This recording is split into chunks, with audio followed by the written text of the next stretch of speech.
Duško, a teď by si nám mohla všechno zatančit. Halka Pukana, ten ragbistický tanec. Jo, zatýkaš. Já ne, ale já chci fakt to je. Jo. A mají namalovaný ty oči. Samozřejmě, mají tady to takhle, protože to jsou samozřejmě... Jak Maurové. Tak. Takže oni tady mají namalovaný, to je takový jakoby razdičko, to já všechno dobře znám, já mám i dokonce krásnou fotku. Se zmaluju a opět můžu dát Halka Pukana živě. Mirek Dětka Honza, dobré ráno.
Silnice, Hedvídek 007, Jitka Honza vám přejí krásné ráno z 20 000.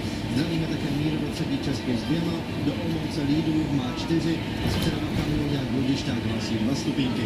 Máme vás rádi a za chvilku jsme u vás.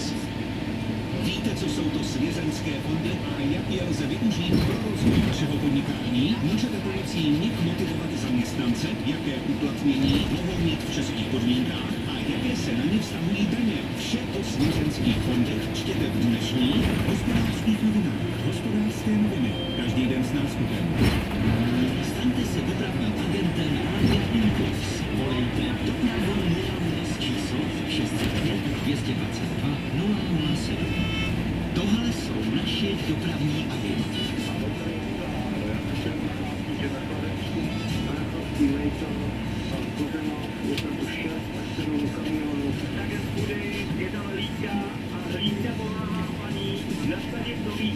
Staňte se dopravním agentem Rádia Impuls. Také vy zvolte si agentské jméno a volejte dopravu 007 číslo 605 222 007.